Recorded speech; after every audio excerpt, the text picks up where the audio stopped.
साउदीको visa लागेपछि माइजूलाई पैसा माग्दा। नमस्ते मामा। नमस्ते नमस्ते, बस। साउदीको भिजा त लाग्यो मामा, टिकटको पैसा उठाउनै सकेको छैन। मामालाई मामुले गएर माग्न त मामा माइजूलाई भन्नुभएको थियो, त्यही भएर आएको नि मामा। तिमी माइजूसँग सरसल्लाह गरी हेर न, अहिले व्यवहार उसैले गर्दैछ। एउटा लुगा कहाँ फाल्छन् केटा। ए भान्जा आउनुभएको रहेछ।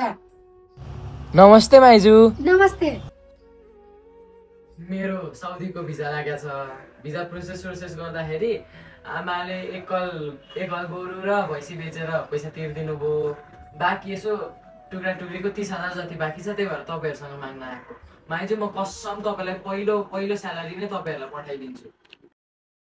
जम्मा 30,000ले अड्क्यो माइजू, त्यही भएर छ कि भनेर आएको।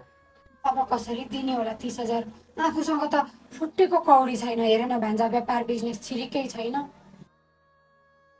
दिँदा त हुन्थ्यो भान्जा, तर खै पैसा मसँग त 1 रुपियाँ छैन। खै के गर्ने अब?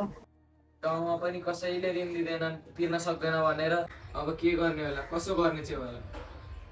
यो 30,000ले विदेश जानबाटै रोकियो म। कहाँदेखि पाउनु माइजू? कहाँदेखि केही उपलब्ध गराइदिनु न माइजू। हेर्नु न त्यहाँ बिलाउन गएको, जति दिँदा पनि भएन। के गर्नु भनेर खालि पैसा नहुने बित्तिकै गुडुरु माइत मामालाई के गर्नु? कुन जन्मको ऋणै खाएको रहेछ मैले। ए अब ठिकै छ भान्जा, हामीसँग चाहिँ छैन, तर ब्याजमा म त्यो तल्लो घर त्यो ठुलेकामा छ अरे भन्ने सुनेको छु। त्यो ब्याजमा ल्याइदिन्छु। ब्याजैसँग जाने बित्तिकै महिना मर्दा सिधै पठाइदिने यतै है त। धन्यवाद माइजू, म तपाईँको जीवनमै बिर्सिन्न। हुन्छ, तर सुन्यौ नि, तिमी जाने बित्तिकै 1 महिना पुग्ने बित्तिकै स्यालेरी चाहिँ ब्याजसहित खुत्रुक्कै मामाको नाममा पठाउने। हुन्छ माइजू। अनि अस्ट्रेलियाको भिजा लागेको भान्जाले माइजूलाई पैसा माग्दा। नमस्ते मामा। नमस्ते भान्जा, बसौँ।